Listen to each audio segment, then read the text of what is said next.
For all our era's claims to probity and integrity, some of which are true, it may shock and appall this paper's virtuous readers to learn that there is a high degree of insincerity, nay, outright concealment, that lurks beneath the surface of our society.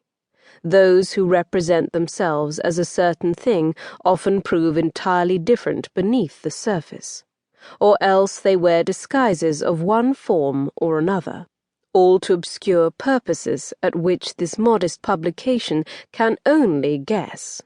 The Hawke's Eye, May 4th, 1816. As Eleanor entered through the side door of the Imperial Theatre late the following afternoon, she found everything in the usual state of colourful, barely organised chaos. Kingston, the stage manager, ran hither and yon, clutching his ever-present sheaf of documents and shouting at everyone and anything that crossed his path. Rehearsals were inevitably pandemonium. Costume dancers wafted off the stage, complaining in the foulest language about the choreographer's impossible demands. There were only so many joints in the human leg after all. As the dancers left the stage, they were replaced by a comedic duo in loud trousers and waistcoats, clearly hoping that if their jests didn't amuse the audience, their outrageous outfits might. The air smelled thickly of lamp oil, sweat, and grease paint.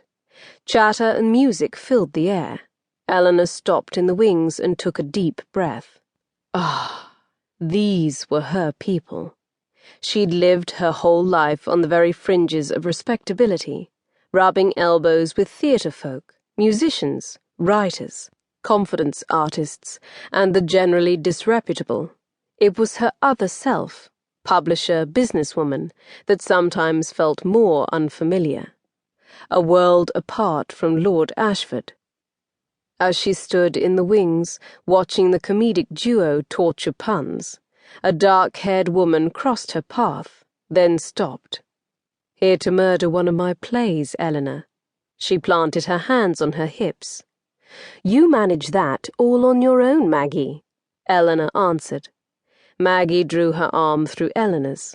They slowly ambled through the anarchy backstage. "Did you see the review for Love's Revolution in the Times?" "It is the humble opinion of this reviewer that Mrs. Margaret Delamere's latest theatrical opus, while adequately entertaining, suffers from a surfeit of radical sensibility. Once again, she challenges our notion that the social orders should remain distinct, a notion that could lead to a revolt not unlike what transpired in France. I can only imagine that such naivete must be a result of her gender." "How dare you challenge hundreds of years of rigidly enforced hierarchy, madam?" Eleanor said haughtily. "Surely you must remain content with your lot, particularly as a woman."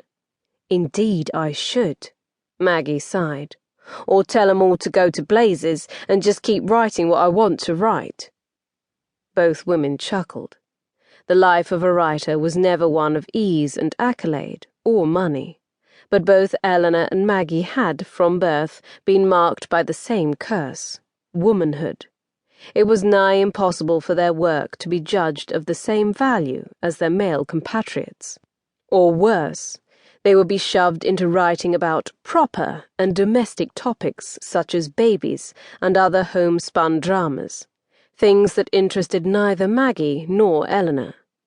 But Maggie was brave and published her work under her own name, rather than using a masculine pseudonym. Eleanor hid behind her first initial, never outright claiming her gender or refuting it either. Because the Imperial did not have a royal patent, like Drury Lane or Covent Garden, it could not perform anything that was strictly spoken word. Few theatres could compete with this two-sided monopoly. But the Imperial had gotten around this proviso by having music accompany every piece they put on. The works were a cross between operas and plays, known as